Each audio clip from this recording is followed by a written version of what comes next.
এখন থেকে ভেড়াগুলোর দায়িত্ব সম্পূর্ণ তোমাদের। আমি আর তোমাদের সঙ্গে যাব না, এখানকার লোকজনের খোঁজ খবর নেব। ক্যানানে আসার কারণও আমার সেটাই ছিল। তোমরা কিন্তু সতর্ক থাকবে যাতে ভেড়াগুলো কোনো বিপদে না পড়ে। কোনো চিন্তা করবেন না আব্বাজান, আমরা তো আর বাচ্চা নই। হ্যাঁ ঠিক তাই, এখন তোমরা যাও, খোদা হাফেজ। সালাম ফুপু ভাইকে। সালাম। সালাম ফুপুজান। সালাম। আল্লাহ তোমার উপর শান্তি বর্ষিত করো। দেখো দেখো, ইউসুফ এসেছে। সালাম ফুপু। সালাম ফুপু। সালাম। ওকে দেখে রেখো। ঠিক আছে। এসো ইউসুফ এসো।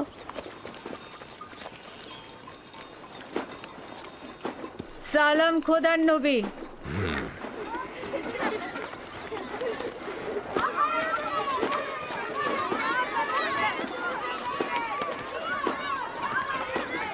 কে বলেছে মাতাহীন বেদনাময়? মাতাহীন আরো সৌভাগ্যজনক। যদি মা ছাড়াই ভালো হয় তাহলে তুমি কেন মরছো না? তাহলে তো তোমার মৃত্যুর পরও তোমার সন্তানের প্রতি বেশি মনোযোগ দেওয়া হবে। আসলে মানে বেলের কোনো খারাপ উদ্দেশ্য নেই। আমি বলতে চাচ্ছিলাম, আপনি ইউসুফকে কত ভালোবাসেন। আপনি ওর জন্য মায়ের মতোই। ব্যাখ্যা করার দরকার নেই, তোমাদের কথার অর্থ খুব ভালোভাবে বুঝেছি। তোমাদের কি হয়েছে? তোমরা মা ছাড়া বালকের প্রতি ভালোবাসা সহ্য করতে পারছো না? তোমরা ইবাদত করবে কি করে?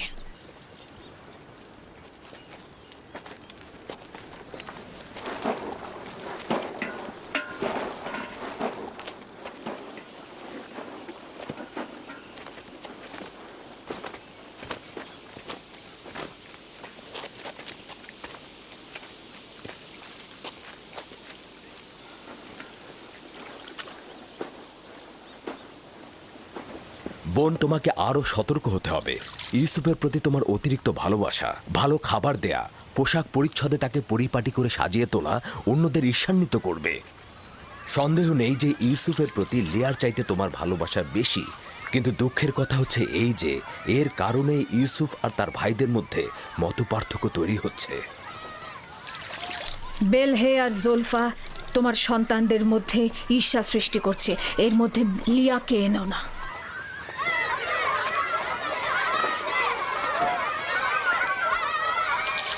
খোদা তাআলা ইউসুফকে সকল প্রকার ঈর্ষা আর কুনজর থেকে রক্ষা করুন।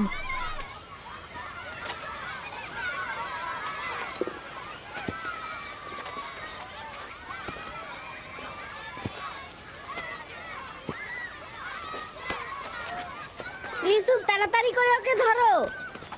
জানি না তার জন্য কেন এত চিন্তা করছি। চিন্তার কোনো কারণ নেই।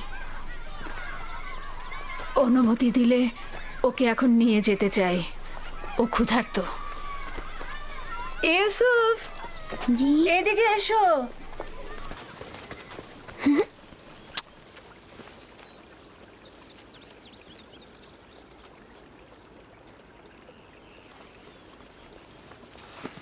চলো যাই। খোদা হাফেজ। আল্লাহ রক্ষা করুক।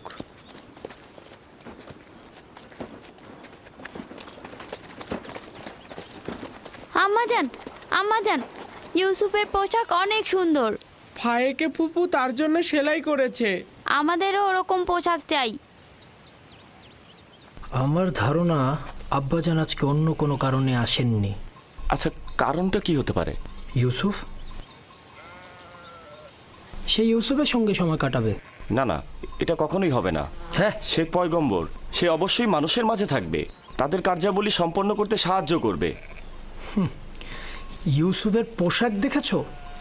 দেখেছি, অনেক সুন্দর ছিল। সৌভাগ্যবান সে।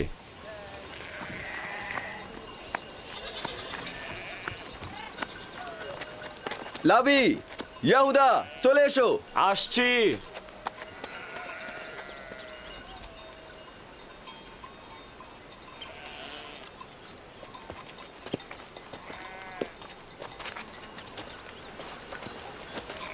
তার আপাদমস্তক সুসজ্জিত। আসলে রাহেলের মৃত্যু ইউসুফের জন্য খুব ভালো হয়েছে। ইউসুফ যে আমাদের ভাই, এটা তোমার কথা শুনে মনেই হচ্ছে না।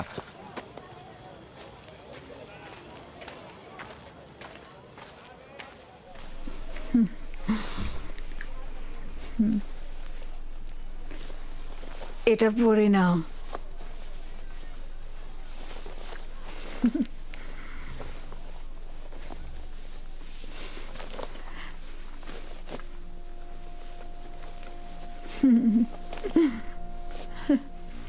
এখানে দাঁড়াও।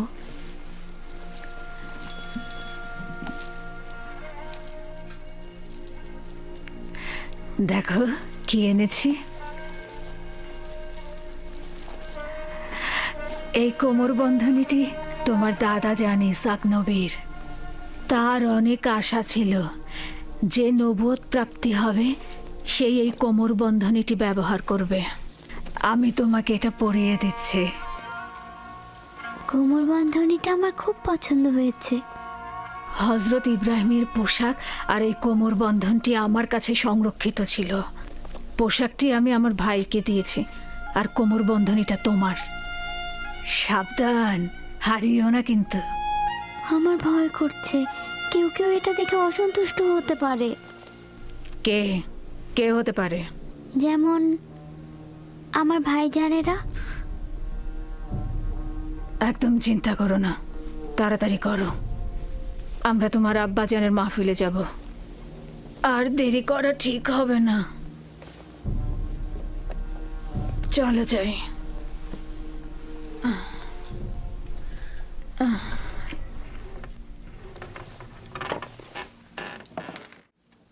তোমাদের একটা কথা বলি, পরশ্রী কাতরতা যার দরুন নিয়ামত ও আর্থিক উন্নয়ন ক্ষতিগ্রস্ত হয়, এতে করে ধ্বংস নেমে আসে।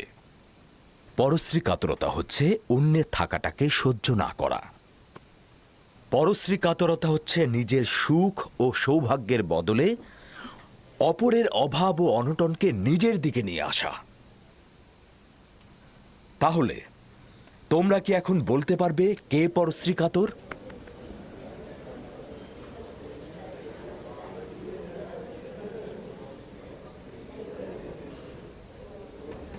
ইউসুফ যে কোমর বন্ধনীটা পড়েছে ওটা ইসাক নবী থেকে প্রাপ্ত। ফাইকে এটা কেন ইউসুফকে দিয়েছে? এটা তো পরবর্তী পয়গম্বরের পাওয়ার কথা। ঈর্ষাকারীর অন্তর চায় না যে কেউ কিছু অধিকার করুক। সাবাস পুত্র আমার। ঈর্ষাকারী ঠিক তেমন, তুমি যেমনটি বলেছ, সে সব সময় অন্যের থাকাটায় জ্বলে পুড়ে মরে, রাগান্বিত হয়। দেখেছো কিছু কি বুঝতে আধ্যাত্মিক পারছো? ধারা তো তাই। দেখেছো এমনকি মুখে কিভাবে বাস্তবের ক্ষয় ক্ষেত্রেও, ফুটছে? দুনিয়ার আর্থিক সম্পদের ক্ষেত্রেও ঠিক এমনটি। ঈর্ষা ত্যাগ করার পথ কি? কে এই প্রশ্নের উত্তর দিতে পারবে? এবার ইউসুফ উত্তর দিয়ে দেখাক দেখি। হ্যাঁ, ইউসুফ তো অনেক ছোট, তার স্মরণে সবকিছু নাও থাকতে পারে। আব্বাজান, হিংসুক কি জানে যে এই দুনিয়া একদিন শেষ হয়ে যাবে? সাবাস পুত্র আমার, সাবাস। উত্তরটা ঠিক এটাই, তুমি যেটা বলেছ। হিংসুকের অবশ্যই এটা জানা উচিত, দুনিয়া এবং দুনিয়াতে কেউ চিরস্থায়ী নয়। হিংসুক দুনিয়ার কল্যাণ যেমন দেখে না, তেমনি আখেরাতের পুরস্কারও পায় না। হিংসাকারী তার পরশ্রী কাতরতায় কখনোই লাভবান হয় না, এবং সে কখনোই কারো বন্ধুত্ব অর্জন করতে পারে না। পরশ্রী কাতর ও হিংসাকারীর স্থান কোথাও নেই। এই উপলব্ধিটা তাদের থাকলে কখনোই তাদের সংকীর্ণ দৃষ্টিভঙ্গি দিয়ে নিজেকে এবং দুনিয়াকে জাহান্নামের দিকে ঠেলে দিত না। মাতৃহীন একটা ছোট বাচ্চাকে মহব্বত করবে, এটা তো স্বাভাবিক। জননী থাকা অবস্থায় সন্তানকে মহব্বত করবে না, এটাও কি স্বাভাবিক? তাই তো মনে হচ্ছে। তার মানে এই দাঁড়াচ্ছে যে যাদের মা বেঁচে আছে তাদের মহব্বতের দরকার নেই। তাকে তো সব সময় নতুন জামা কাপড় পরিয়ে রাজপুত্রের মতো করে রাখা হয়। আম্মাজানের পক্ষ থেকেও তাকে জানুর উপর বসিয়ে